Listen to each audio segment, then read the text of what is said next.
Now that I'm in the pantry, I see calamari and it's incredible, so I'm going to go with that.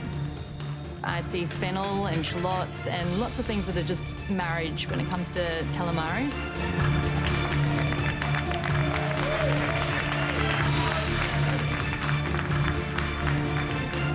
Squid. Is it squid? Yeah. To start, I've got this beautiful calamari. Oh, so you just peel away the outside skin? Yeah. And so I'm just going to take it all apart, remove the wings and then the body and just scrape it as clean as possible and then paper towel it because you don't want to wash it because essentially that's just washing away that flavour. How you going? How you going? Yeah, good. What dish are you going to do? I'm going to utilise this whole calamari. I'm going to char the calamari itself. I'm going to showcase how you can utilise the whole thing. Okay. So with all the guts and the eyeballs, I'm going to make a squid sauce and it's going to be on the bottom. Nice. Alana's making an ink sauce out of the guts and the eyes, and I've never seen that before, and it's really, really intriguing. I'm just captivated. Time in the MasterChef kitchen really flies by. It's just going to be a bit of a trial and error today, and I'm going to see what tastes the best. I want this really hot, and then I'm going to throw all the guts in there. And then I'm just going to break down and all that ink's going to come out with some shallot and garlic, and then I'm going to mix that with some mayonnaise, and that's going to be our base. You can see all that ink starting to come out. You can really see that now. 9, 8, 7, 6, 5, 4, 3, 2, 1.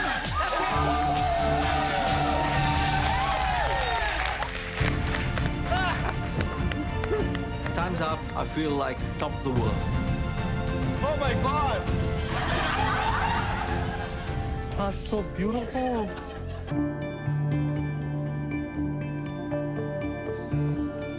Calamari with barbecue fennel, lemon and ink. Looks beautiful. Nice bit of char on that.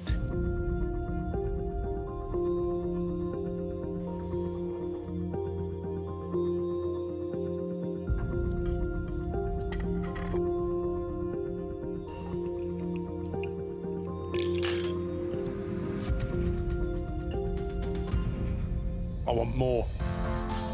That's really delicious. It's very subtle, it's very clean. You know, I love seafood, and that's been treated so beautifully. So here are the rules. You've got an open pantry, the garden's in play. You've got 60 minutes to give us that perfectly filled pasta with a perfectly matched sauce. Your time starts now.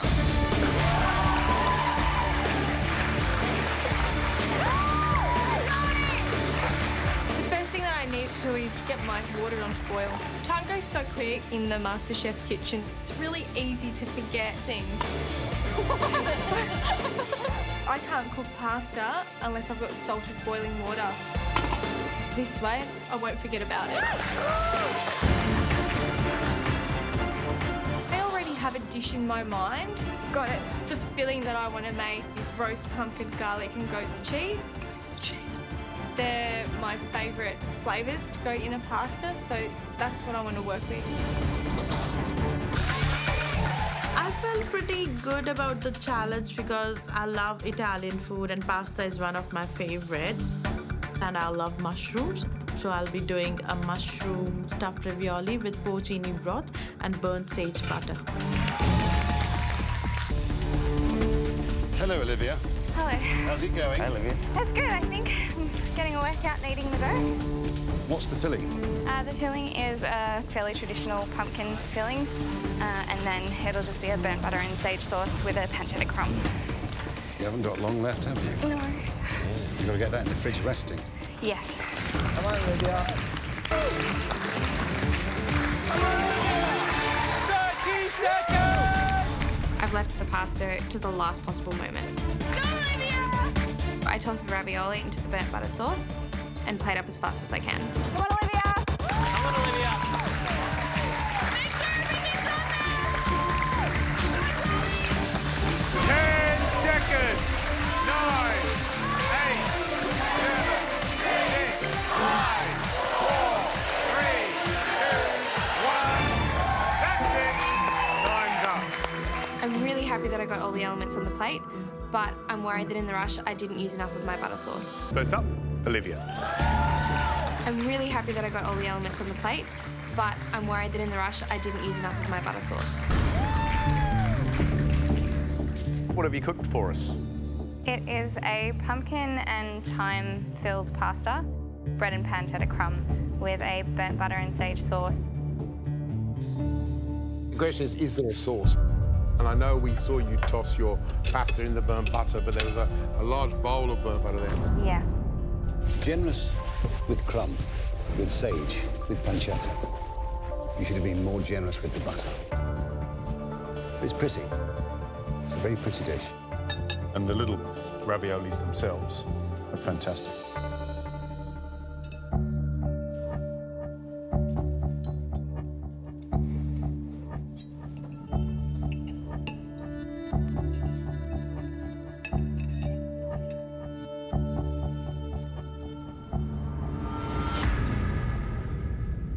What do you reckon, Sean?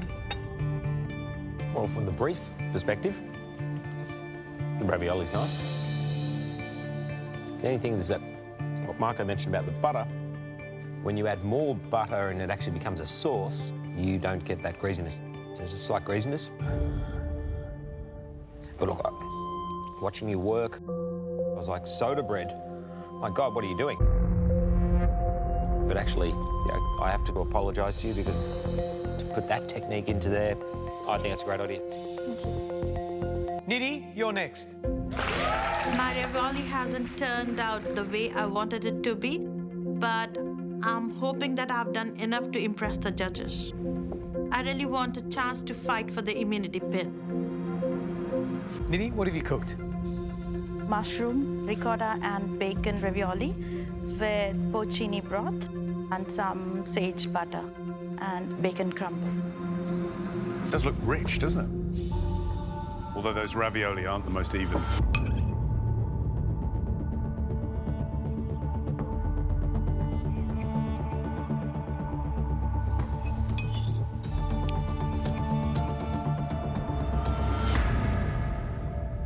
This challenge is about filled pasta with a sauce. So the mere fact you bring a sauce is a big plus in your favour. But for me, the pasta is the weakness because I think it's too thick. For a challenge when we're looking at technique and finesse, this probably isn't the dish. Zoe.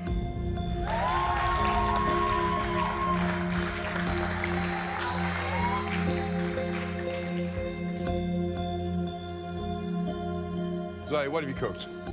I've made a roast pumpkin and goat's cheese ravioli with speck, sage and butter sauce and a macadamia crumb. Look, I love the generous chunks of bacon. It looks really wonderful.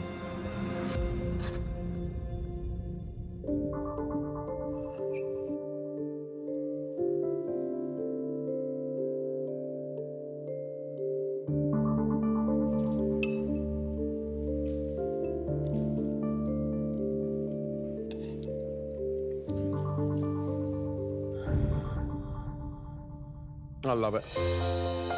I absolutely love it. I love it because you've not been shy with the nutmeg. You've sweetened that pumpkin with a bit of honey, which is great, so you've got over that problem. Yeah. There's enough butter lurking at the bottom of the bowl, so you actually get that kind of... I think it's absolutely delicious. I love the sage, I love the crunch, so for me, that's a cracking dish. Flavour, flavour, flavour. Really good pasta too. Thank you. You know, when I looked at it first, I thought there's not enough sauce, but when you eat it together, it works brilliantly. Delicious, delicious, delicious. And I like the fact you didn't overcook your bacon to the point where it's gone salty. Yeah. Really good. Well done. Thank you. Today you'll be cooking my crab avocado salad, my lamb with radishes and peas,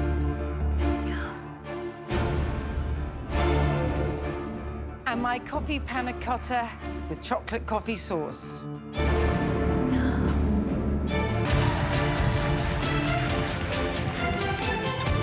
Today I'm definitely in a really positive headspace. I'm very focused and I'm very determined to do well. I need to get straight into doing my coffee panna cotta because it will take quite a while to set in the fridge, and I need to have it finished before I can move on to the rest of the recipe. I pour out 125 mils of espresso and I combine that with 50 grams of sugar. Exactly 50. The recipe is really specific with what you have to do, and I'm really following it, and I'm making sure that I do it the exact way. I then need to add my cream and my salt and bring it all to a boil. Chloe, how's it going? I don't want to... Feeling good? Yeah, I'm feeling really good. I'm doing my panna cotta now. I'm on track. Fantastic. Thank you. Next step's getting onto the lamb. I've got to chop 4 cloves of garlic, 6 fillets of anchovies, a bunch of thyme. Combine all that with some olive oil and salt. Again, mix that together in the bowl. Once my marinade's done, I rub it all over the lamb to marinate it, and I put it straight in the hot pan on a high heat on the stove to render off the fat. Oh, yum, Chloe. 10 minutes to go. Oh, 10 minutes? Yeah, 10 minutes. Okay. Try, Chloe, you've got this. With 10 minutes to go, I haven't even started my crab salad yet, so I gotta push. 30 mils of mirin. To make the dressing, I put mirin, wasabi, rice vinegar, sesame oil and salt into a bowl, and I whisk it to combine. Come on, Chloe. I'm really rushing at this point because I want to get this dish on the plate. 10 seconds! 9, 8, 7, 6, 5, 4, 3, 2, 1. That's it. Time's up. I'm glad I got everything on the plate today. I'm really happy with how I cooked today. I cooked with confidence. Right, let's taste the entree. Great.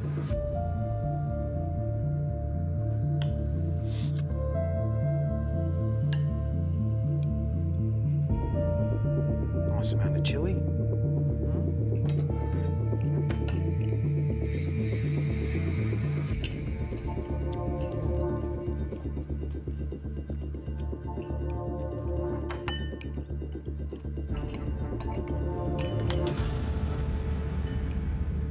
Obviously, there's a lot of dressing there, but there's bags of flavour. Yeah, quite. So that's, so that's exciting. Yeah. Is this close to your dish, Nigella? Yeah, I think it is. You eat it, makes you smile. You know, it's alive. All the freshness of the avocado and the crab balanced with that wonderful kind of vibrant dressing, and it just makes a really brilliant dish. I love it. I think she's done a really, really good job. Yeah. Right, let's taste the main course.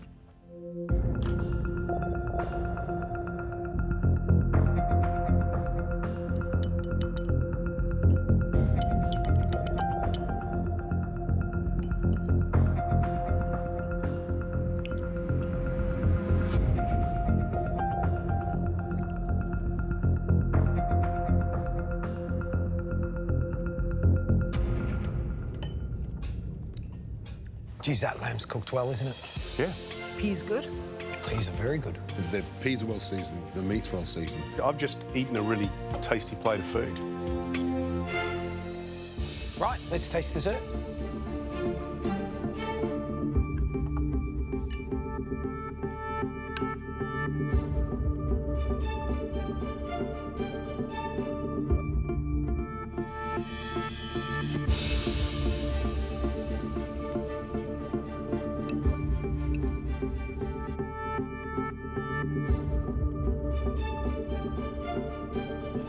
It's got some alcohol in it. It does, yeah. Do you think she's put a bit more? I mean, there's a lot anyway, but it's a bit more. Nice, though. Oh, yeah. Really nice. It hasn't got that absolute smoothness that a panna cotta should have. But I know it's a small quibble because it's not completely off. Yeah, it's minimally off, rather than it being sandy or anything really problematic. I'm cooking today something with crab. I was really hoping that there would have been chili, but there wasn't. So I'm now going to swap it to Szechuan pepper and crab with Chinese broccoli. And hopefully that will bring the flavours through that the judges are wanting. I just got to make sure my presentation is good, clean, and I don't lose focus on what I'm doing.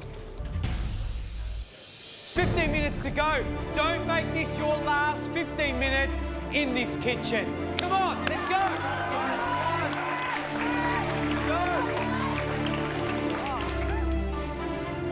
I'm hoping making dumplings is enough. It is a technique that not everybody knows how to do. It's all down to flavour at the end of the day, but it's got to look impressive on the plate as well. Feels like the death march walking up to go to the judges and putting my food in front of them. I'm happy with what I've done. Now I just hope the judges are happy. Got a funny feeling that crustaceans are your thing. Today I cooked a dry fry Szechuan pepper and coriander crab with aromatics and Chinese broccoli. That is absolutely beautiful. I just want to dive into it. How nice to have the crab already cracked for you. Such a professional idea.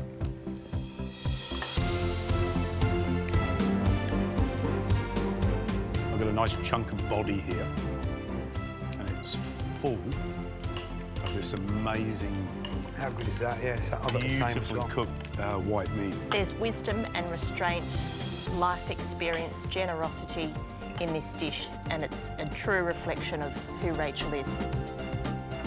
I'm walking to face the judges and I'm terrified. I don't know what they're going to say. I know that I've got those flavours right, but it just looks terrible.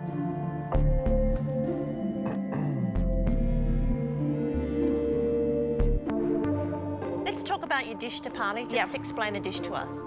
So I've made marinated duck and ginger, scallion and Chinese cabbage pot stickers with a dipping sauce.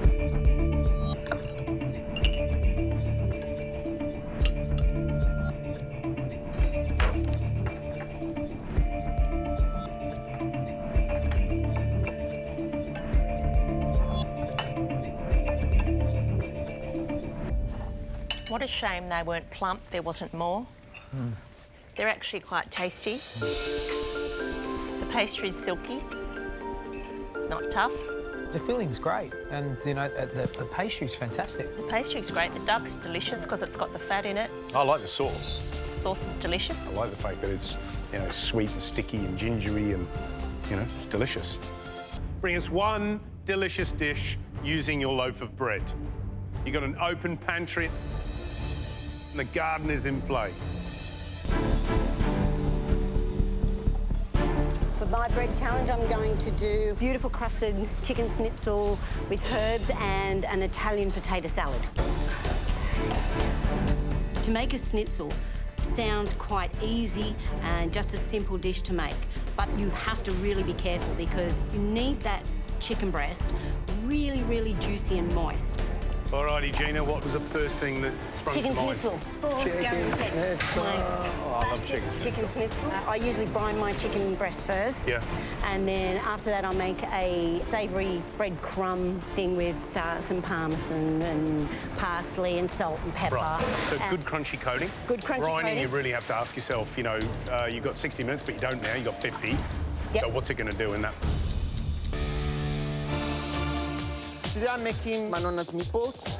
That's the way that I'm using the bread in the meatballs, and then I'm gonna use fresh bread toasted in the oven. That's gonna need to soak it up the sauce of the meatballs. You gotta bubble up like nothing, my friend. Today I'm making crumbed lamb cutlets with caramelised onion and a dipping gravy. I love eating the crumb cutlets, Frenching the bone and using it like a lollipop. You can just tuck in, dip it into gravy, sauce, whatever you want, straight up. That's it. Time's up. Well done.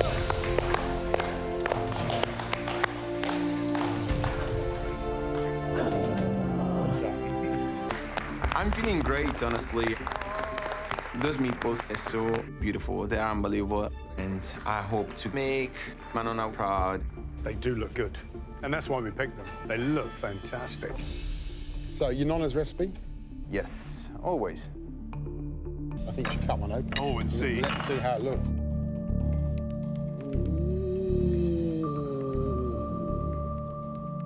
Looks nice. You know what was nice about it? It was just the texture of it. It's lovely and tender and light.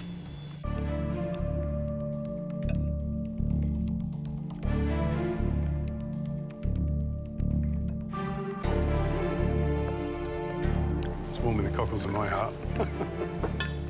Did you put a bit of garlic or anything on the bread? Just a little bit on top, freshly crushed.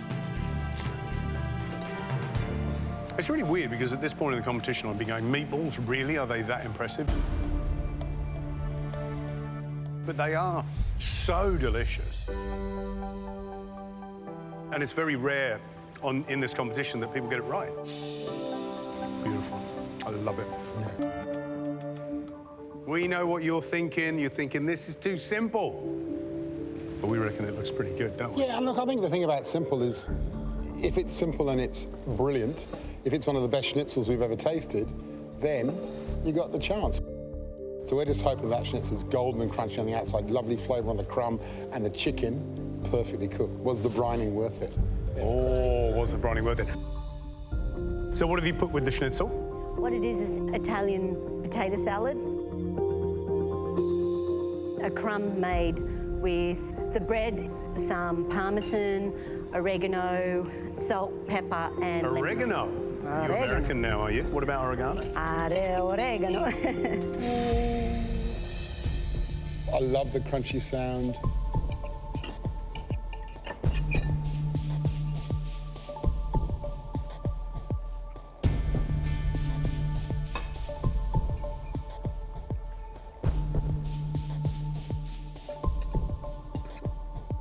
Simple dishes have to be perfect. We have to be able to look you in the eye and go, that's as good as any schnitzel that I've had anywhere in the world. And that is as good as any schnitzel I've had anywhere in the world. And it's because the chicken is so juicy, the crumb is so crunchy, and the herb and the lemon run beautifully through it. And that schnitzel is absolutely exemplary. Well done. Only an hour ago, we were saying you'd never had a dish tasted. No. So what's your dish? Crumbed lamb cutlets with caramelised onions, zucchini, and a red wine jus. Are we dipping or are we pouring? What are you? I think that'd be the way to go. Dip would be definitely better. It's personal choice if you want to eat it like a lollipop. Are they cooked?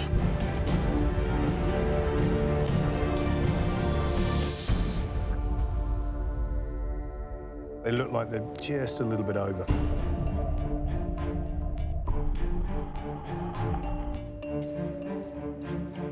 Which is a shame.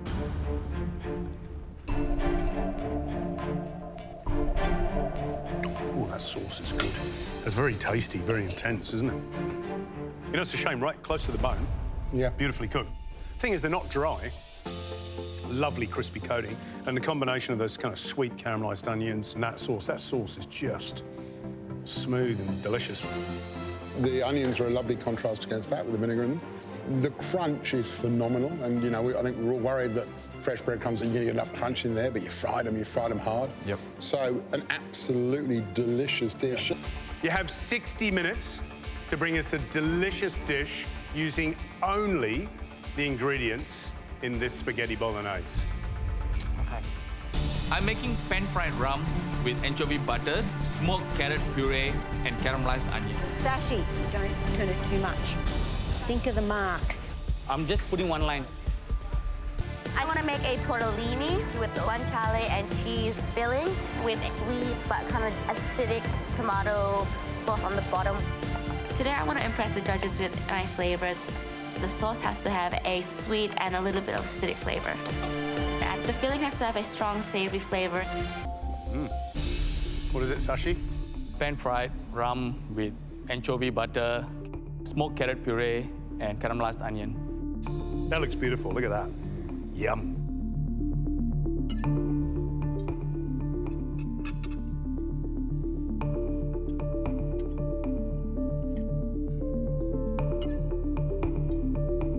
The beef's really beautifully cooked, smashing. Love the anchovy butter. I like the smoked carrot puree they've got under there, and I love the idea of those kind of really dark onions because you push them to the edge. You hear the word smoked and anchovy butter and steak and caramelised onions, you're going, of course they belong together. And the flavours are smashing on that. Well done, Sashi. What have you got, Jess? I've made a guanciale and cheese tortellini with a sweet tomato sauce underneath.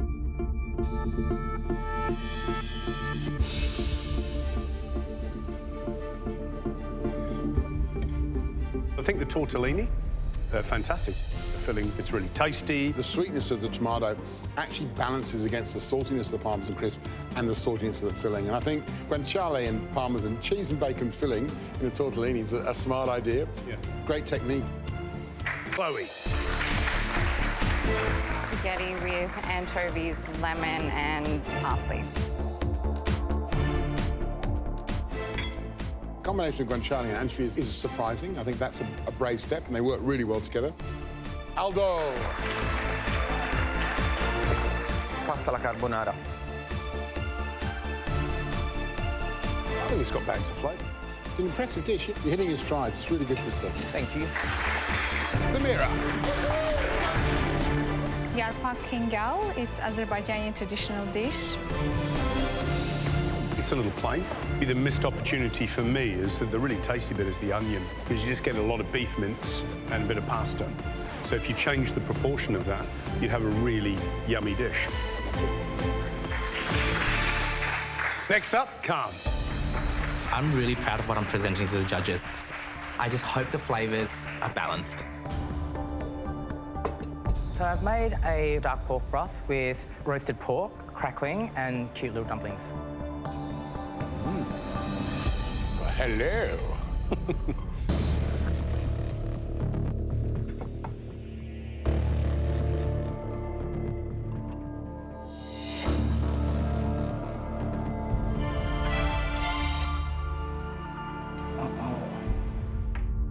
Lots of carrots in the sauce.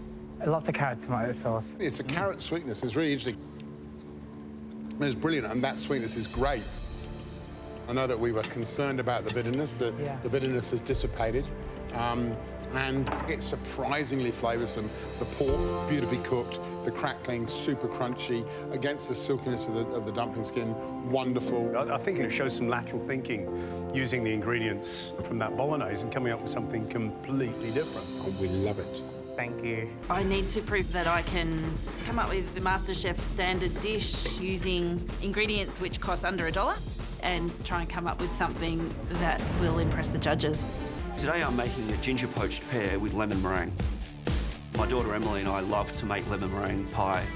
So it's sort of a variation on that idea that I bought from home and tried to refine a little bit for MasterChef. Today I'm going to make crispy chicken drumettes with a white bean puree and a pear and ginger ale chutney. So today I've decided to make your traditional Filipino dessert, and it's called halo-halo. Halo-halo is a cheap version of an ice cream. I grew up on this basically because we couldn't afford ice cream, and on a hot day, it's just perfect. Georgie, you a little surprised? Just a little. I'll be perfectly honest with you. When I wandered around and said, what are you doing? And you said, I'm doing chicken wings with a pear chutney. I was like, oh. The reason we picked you is it looks great. Yep. We love how you trim those chicken wings. Yep. We love crispy, crunchy chicken. Nothing wrong with that. Crispy chicken drumettes with a white bean puree and a pear and ginger ale chutney.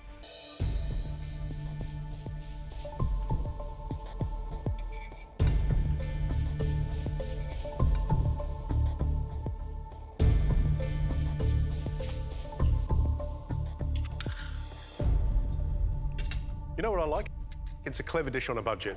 And I also like the fact that those chicken wings have been beautifully prepared. Take a chicken wing, everybody at home would normally just leave all the bones in and roast them with, I don't know, Coca-Cola or some sweet and sours. And I like the fact that you spent time and made it, you know, really special. That little drumette's delicious. The lemon meringue pie and ginger ale poached pear.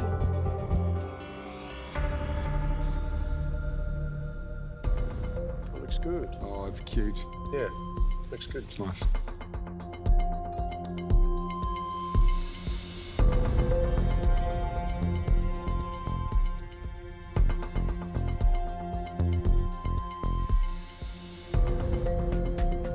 I'm going to congratulate you for technique. You know, using a box of ingredients that are budget-driven to create something that's quite sophisticated with a bit of wow factor as well. So as you cut into it, you know, something else appears. So wonderful.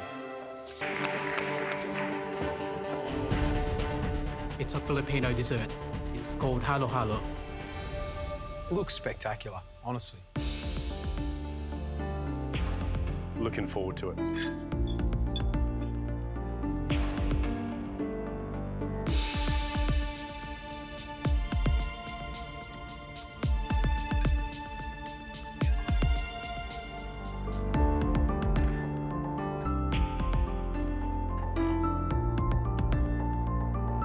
You've used, other than the peanuts, nothing that would go in a traditional halo halo.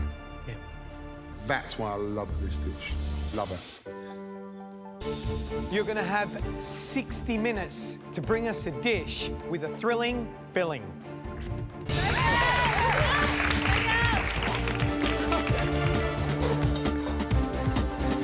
Today I'm going to be doing a Sichuan peppercorn crusted chicken wing, and it's going to be stuffed with mushrooms with 5 spice and basil, just for a little twist. I'm going to do a bit of a sweet stuffed crostoli, so it's sort of like a sweet ravioli that's going to be stuffed with a chocolate ganache prune sherry filling, deep fried with a cut caramel sauce. Yum. I've decided to do a brioche toasty today. It's going to have Pedro Ximenez and blueberry jam with camembert. I'm also going to do like a walnut crust on the outside of the toasty. I know it's a bit of an unusual filling, but I think it's going to work. 10 seconds. 9, 8, 7, 6, 5, 4, 3, 2, 1.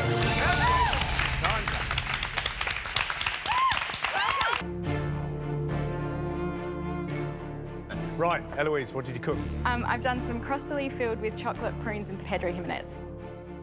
Good That stuff. looks great. I think it looks good. Presentation looks great. Thank you. Sauce, and we'll try. What is the sauce? It's a bitter Pedro Ximenez caramel. I still know it's a risk using really dark, bitter notes inside the flavour of my filling. I just hope that they like it. Looks amazing. Yeah. Looks amazing. Yeah, dip and go, isn't it?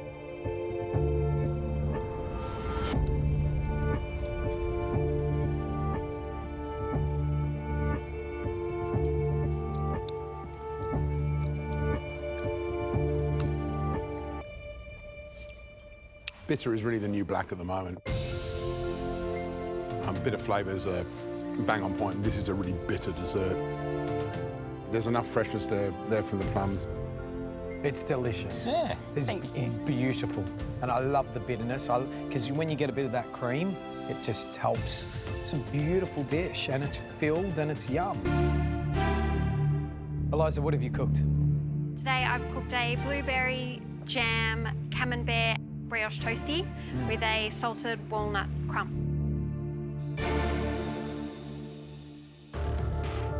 I'm not sure how the judges are going to take this dish, whether they're going to actually see what I'm trying to achieve here, or whether they just think I've completely lost my marbles. Why?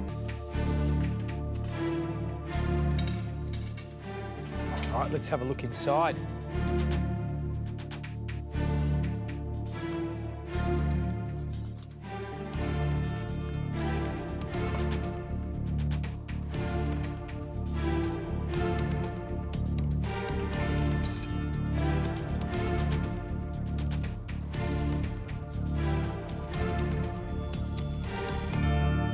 Love the saltiness of the walnut crumb.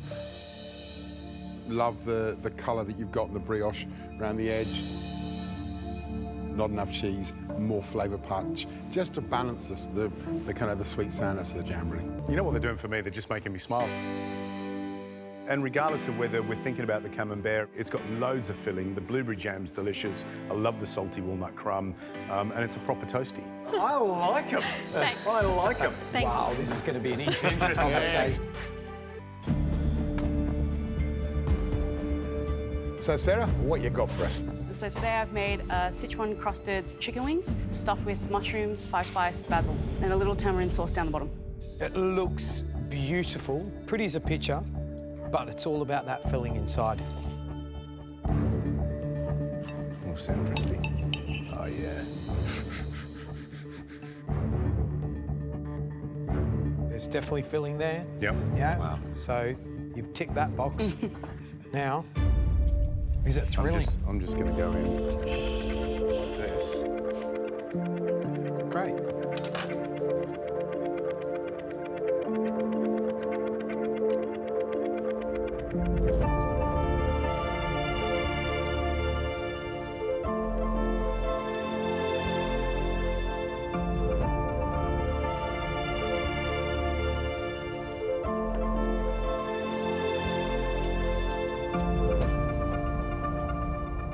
I'll eat that. That's nice. That's great. Number one, because it's crispy, it's crunchy, there's a good amount of salt in there. I'm enjoying the filling, and I especially like that tamarind sauce on the bottom because it just makes you salivate. It's delicious.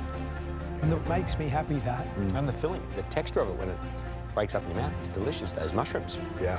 I'm not quite sure. Yeah, I was eyeing it off as well. And I was just thinking, good. My plan is to keep it as simple as possible. So I'm going to do some thick oven-baked chips with a side of garlic aioli.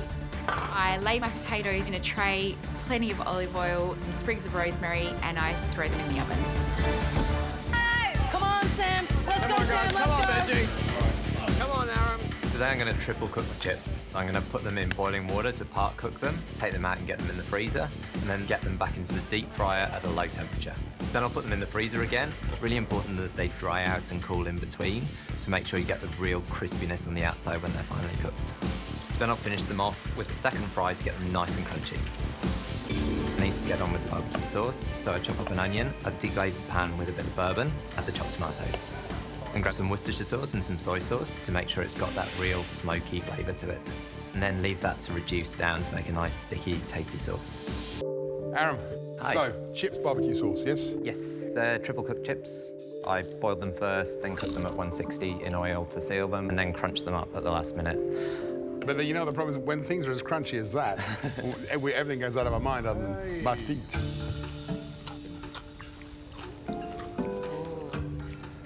Oh, nice. Nice. Yeah, fair enough. Gee, I really like that. That's what makes chips addictive. It is absolutely the crunch, isn't it? But that sauce is smoky and balanced well, the right amount of heat. It's just delicious.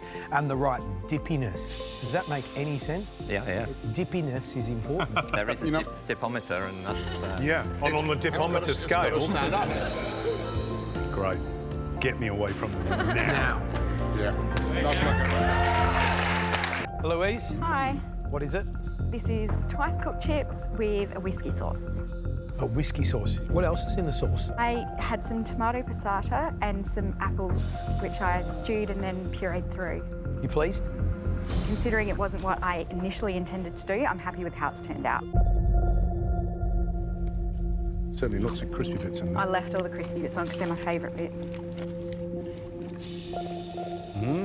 The crunchy bits are delicious. The richness of that sauce is great. There's a nice hit of quality whiskey in there, which is unusual, but I think it works really well with the chips. And, you know, put that on a menu in Scotland and you'd have a queue 100 miles long. Put that on the menu anywhere. I think that tastes great. George, how do they go on the dipometer? Very, very good. Oh, yeah. It's redlining. Yeah. Right. Thank you so much. Great stuff. Go, Jess. I'm going to do a dark chocolate firm ganache that's going to be coated in some crushed salty crisps, and I'm also going to do some potato dumplings and a balsamic jelly, so it's kind of like a sweet concept of salt and vinegar. Potato curry with potato chips on top. The first thing I start doing is to make the broth. Yes, fishy! So I start to chop garlic, shallots, and chilies. I add in vegetable stock, fish sauce, soy sauce, and let it reduce just to intensify the flavors. 10 seconds. 9, 8, 7, 6, 5, 4, 3, 2, 1. That's it. Time's up.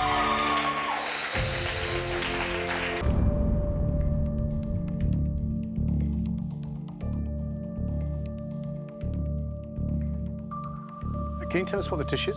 So it's my grandma's vegetable curry. I cut the potatoes into cubes and just added into the curry. I also sliced up the potatoes and flash fried it, become like the crisp. Good. What do you reckon, boys? Looks thick, looks rich, looks tasty. It does look tasty. Yeah. I like the fact, too, that she's thought about playing the potato in 2 different ways. So you've got the soft potato in the curry and then the crisp potatoes on top. It's great. Fabulous.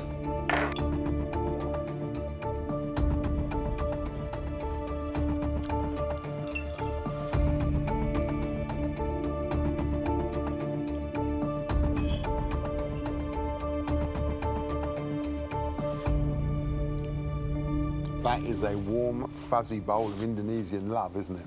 It's delicious.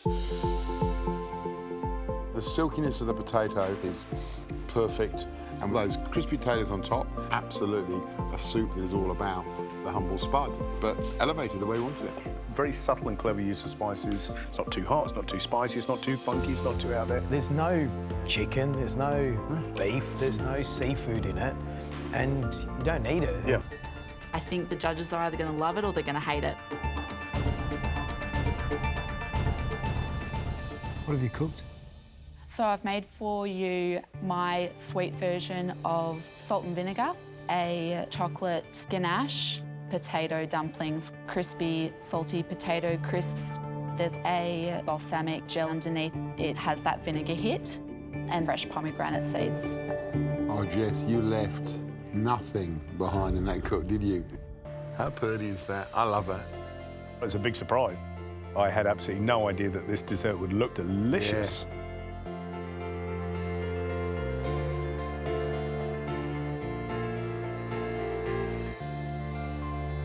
Looks good though, doesn't it? It's great. You know, I'm most interested to tear open that and see whether... It's totally cooked, which it is. Which it is.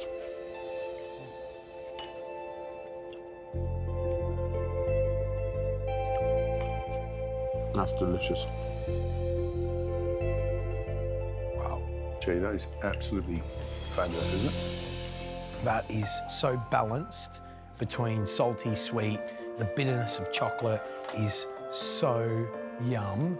The chocolate, the vinegar, the crispy potatoes, all these little elements are just absolutely having a party in my mouth and completely unexpected. The fact that the vinegar in the gel is soaked into the base of those little donuts really accentuates the vinegar hit you get with the chocolate. Yeah. It's fantastic. For some bizarre reason, it works really well.